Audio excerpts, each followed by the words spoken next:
the Bible class structure. Because when I heard this for the first time, I missed that set of Bible classes for adults.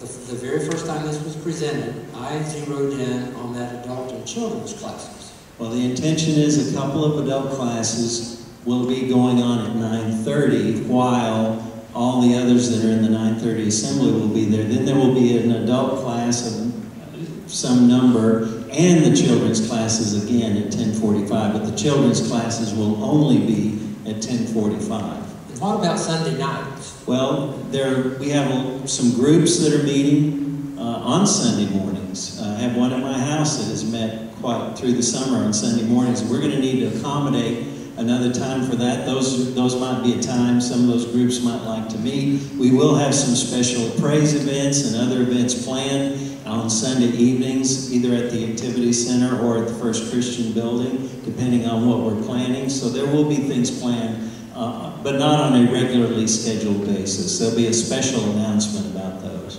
Next slide, please, Sue. As I said, the Activity Center will continue to have the worship schedule there at 9 a.m. on Sunday morning, and we intend on September the 19th to add an adult class, which would be something new that we've not had to this point at the Activity Center after that worship assembly. And then the youth meet there on Wednesday night, and that will continue. Next slide, Sue. We want to point out to you that First Christian Church will be having their worship service and Bible class beginning at 9 a.m. So we have to be aware of our time constraints so that we can allow them to meet for their service and their Bible class assembly time. Next slide.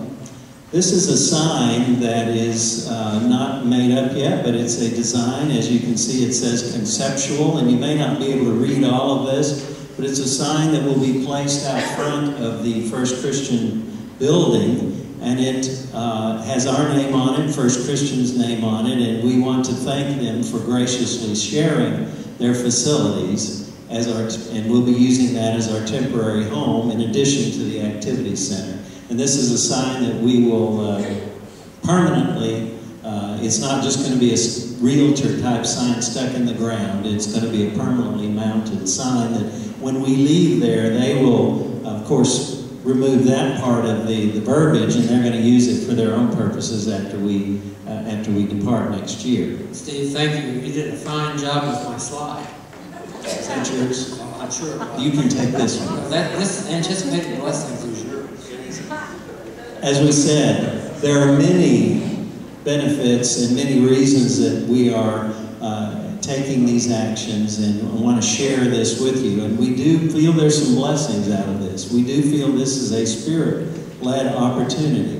And there are great financial benefits out of this as well. Just to put a number on it, that's the last thing there, because we don't ever think money is the most important thing. I don't think it is to God. He can take care of anything, but just to put a figure on it, it's over $100,000 in a year's time that we'll be not be spending on our offices and not be spending on what we're doing here at the RJC. So it is a significant financial benefit that we can better use, advancing the kingdom, better use as on our site preparation and our building as we get ready to go down there. We do get to return to Sunday morning services, which many of you have. No one is saying that we've been wrong to go to Sunday evening, but many of you have said it's your preference and it's what you're more comfortable with, and we appreciate your willingness to consider and use the facilities here in the afternoon as long as we have.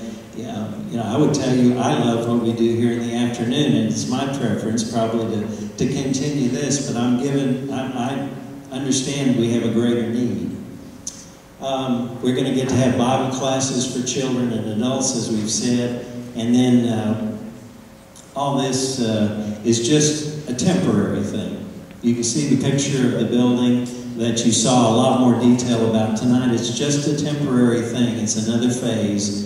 We don't like to have to change and to move again, but we feel like this is the best for the body. Next slide, Sue.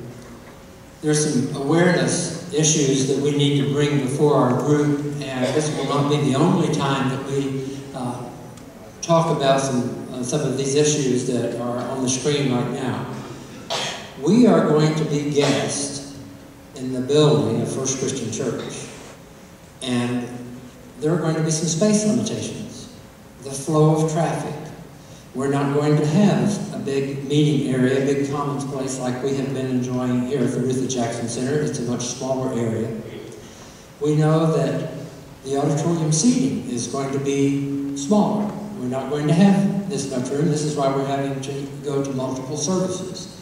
We're going to be blessed, though, by getting to sit closer to our brothers and sisters in Christ. And some of you who don't like to sit close are going to find out it's really pretty nice.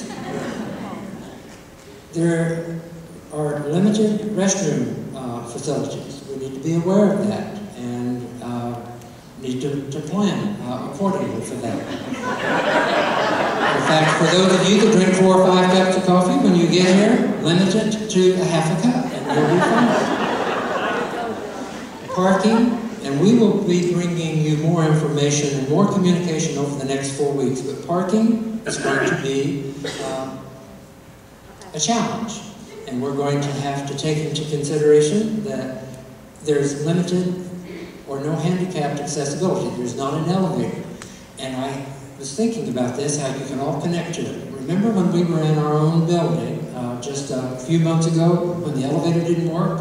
You had to accommodate if you needed accessibility to another part of the building. It's going to be just like that. We may have to go out and drive you around, but we'll get you to wherever you need to be.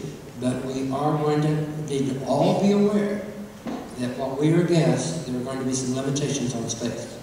One thing we have taken into consideration, and the staff, is on the classrooms and the space that we use of those that might need might not be able to accommodate stairs. We're going to keep the children downstairs so that the able-bodied folks can work the stairs, and the adults who might need that kind of assistance won't have to try to accommodate the stairs very often.